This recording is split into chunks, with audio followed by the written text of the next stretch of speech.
How do you start videos?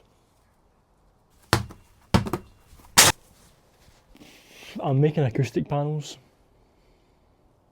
I don't really know what I'm doing, to be honest with you. I do, but like, only in theory, not practically.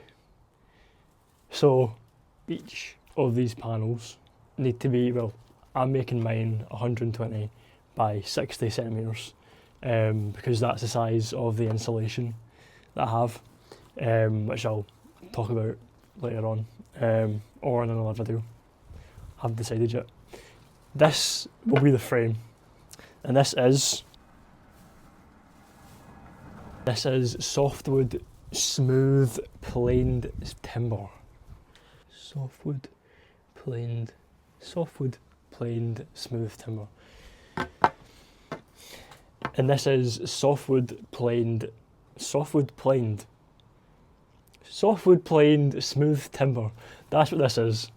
And it's quite thin, but when you put it in a frame, it's quite sturdy. I mean, by itself, it can take quite a lot. So when you've actually got this hanging up on a wall or even freestanding, it should be able to, take its weight. Especially if you don't have a very dense acoustic insulation. So the density of the acoustical insulation that I'm using is 20 kilograms per meter cubed, and you can go for 30 or 40 kilograms per meter cubed. You'll see that on the specification sheet. You'll see that on the specification sheet when you buy the product. 20 kilograms per meter cubed is good for density. 30 is also good. But when you get to 40 or 50 kilograms per meter cubed, it becomes quite hard to work with. So 20 kilograms per meter cubed is the density that I've went with. Before I continue, I just want to talk really quick. For this project, I've decided that I want to use it as a way of supporting Scottish wildlife. So I've decided to use this as a way of promoting the Scottish Wildlife Trust's mission. The scenery and wildlife in Scotland, I think, is what makes this country so great. The Scottish Wildlife Trust have been going strong for 60 years, campaigning for Scotland's wildlife through policy and conservation. The Trust are calling for the government to take real action on issues that have plagued the wildlife for years now. Things like pollution, climate change, loss of habitat because of human interference. And the Trust have many projects on the go, like Living Sea, Scottish beavers, and saving Scotland's red squirrels, just to name a few. Personally, I'll be donating to saving Scotland's red squirrels because I absolutely adore red squirrels. I mean, have you seen them? I'll be saying that I've been around for almost 21 years and I'm still to see a red squirrel. I have, however, seen many grey squirrels, which is the main threat to red squirrels alongside habitat loss. I'm not saying give away money to the Trust, although I'm sure that would be greatly appreciated from both myself and the Trust. But there is many ways that you can get involved. The main one would be sharing their story on any sort of social media or even to friends and family. There's also loads of opportunities for volunteer work as well. Now, back to acoustic panels. Now, I have already cut 2 of these bits, purely because I kept on butchering the video. So I had to take a break from it and just cut stuff. If I can actually find the pieces that I cut. Hello? So this is the side piece. This is 120 centimetres. And this is the top piece. This will be connected like this. Although this bit is cut to 53.5 centimetres. So that the full length of the frame is 60 centimetres. I should also probably say that this timber is 1800 millimetres by 34 millimetres, and that these two will make 120 by 60.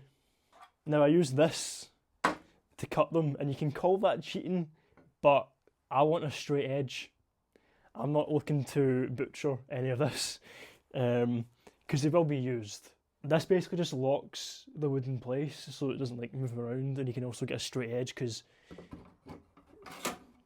your saw just slides straight into the slot. I use this to start off and then use a better saw to cut through.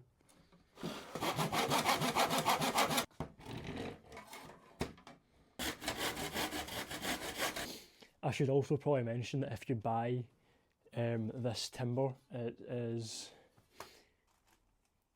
well, that's going to focus, 1834, 1800.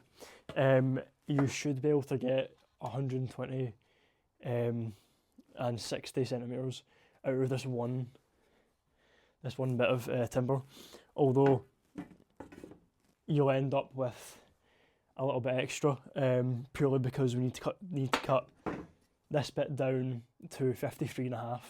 So once again, it's 120 by 60 all the way across. So now that we've cut these to size, we can start drilling. There's nothing in this, by the way. Don't like. Be safe. Be safe. Don't drill your fingers off. Right, now the way that I like to do this is you get your long end, your width, and you put it on top of your other piece of wood here and try and get it in line, and then mark that off with a pencil. Once you've done that, get around the side here and put a dot in the middle, because that's where you're going to drill through for this, and it also means you can get it in line. Try not to knock all this wood off. I probably end up well knocking it off. I should probably just take it off the table, to be fair. Oh, and then you can just get it in line and drill through. Once you've drilled holes through both of these, you get a nail and you put the nail in. Where is my nails? Got the nails. They fell. I should also probably say that if you want your nails to like sit flush on the wood, it's probably best that you countersink the wood, the nails. I don't know. I'm not a handyman. I don't know my lingo. Basically,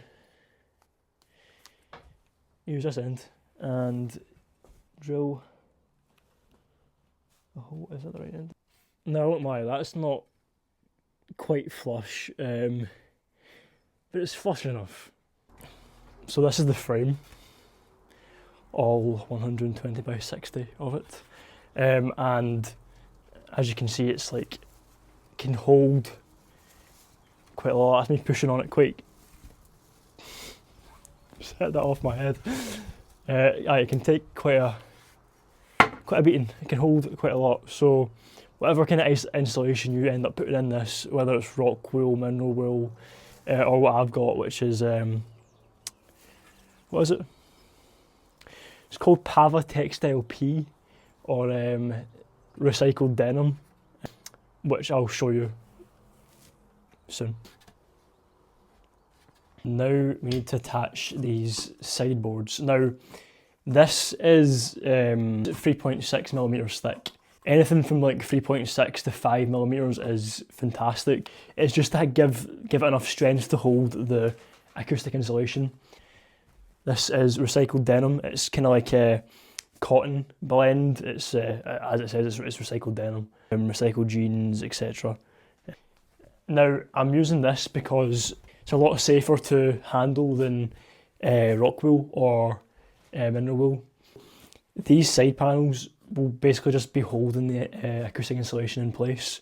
And they don't need to be perfect because, well, the edges are going to get covered in electrical tape, or just any sort of tape, to be honest with you, just to kind of stop the fabric that's going to go over the top from being cut or splintering off, etc. You can get other types of materials that are more like cardboard-like. This is plywood, so it's got a bit more like strength, but you can get like particle board and stuff as well, which works fine. And I've not found this to work with the plywood, but you can staple these side bits on just to make it go a bit faster. I am going to be screwing screwing these into place, just to give it a bit more strength. So I've drilled holes. Your local DIY store would like happily cut these down to size for you. This is 4 inches, but ours wouldn't do that, so I had to cut them myself. They're not very straight, so, but it's not too big of a deal because it's going to get covered by fabric anyway, so you don't really need to worry about how it looks. I think this acoustic insulation is about 100mm thick, so this will more than hold it in place. And I've drilled holes into the plywood, kind of equally distanced along the plywood. I'm just going to drill these in now. So I've done both sides now. Still need to do the length, but this is kind of what I'm talking about. I've got four screws from the end all the way across to hold it in place. I've also went ahead and stuck the side ones on as well of the length. There should be 6 screws in this to hold it in place. As you can see, it's quite. Let's forget I hit the lamp. Anyway, yeah, there should be 6 screws in here to kind of hold it in place. If you've done what I've done and cut these side bits yourself, you should probably sand it down, which I'm about to do just now. Just so when the fabric goes on, you're not it's not getting caught on any of these pieces of wood.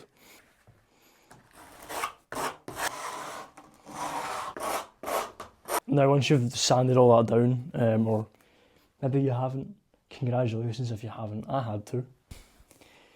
You should probably you don't have to do this, but you should probably put electrical tape, or any sort of tape will do, but the fabric that I'm getting is black, so it kind of just makes sense to use black electrical tape. But if you've got a different type of material, a different colour material, then maybe use something else. So just put these around the edges, it just stops the fabric getting caught when you put it on.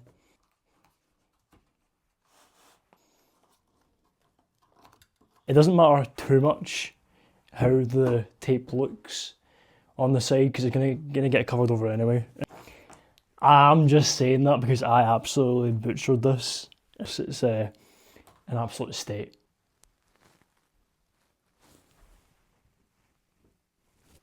Recommended that you have some sort of backing material for acoustic panels, just to kind of hold the insulation in place.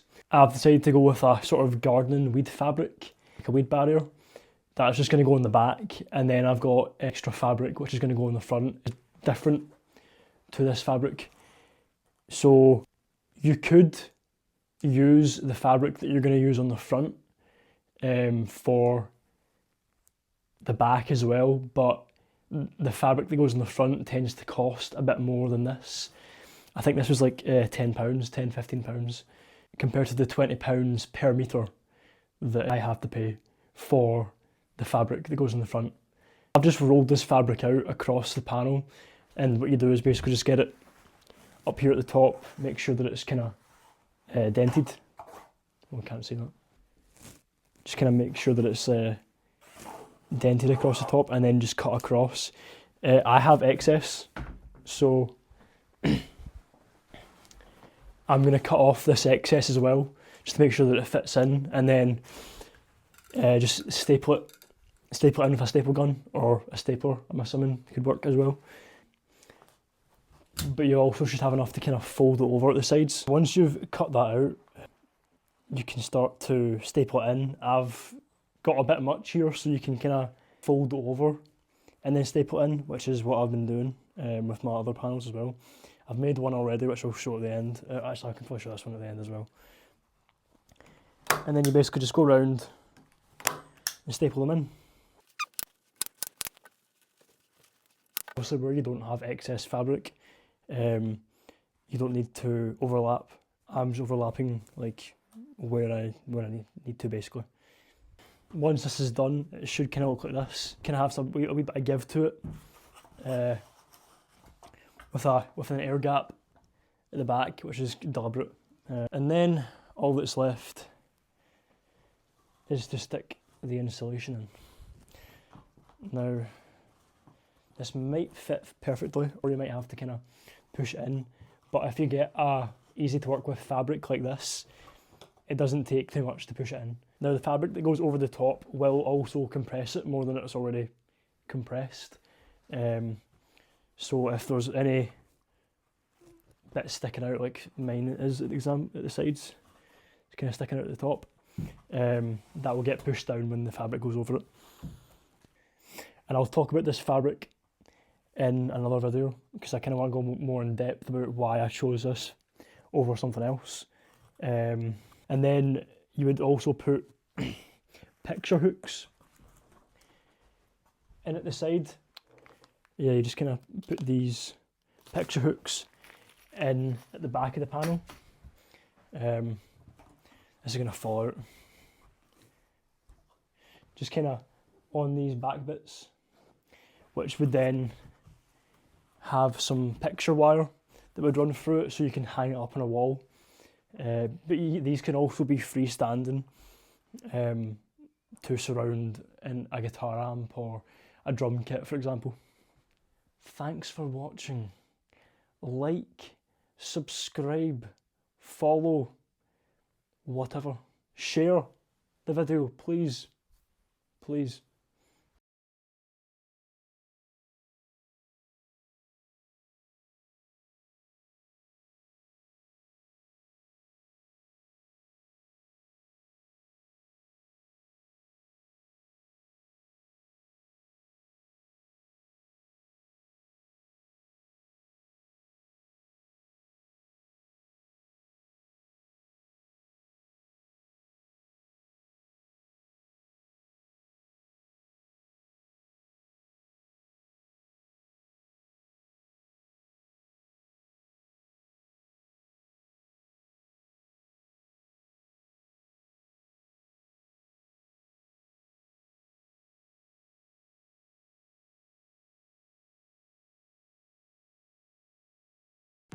Thanks for watching. Like, subscribe, follow, whatever. Share the video, please. Please.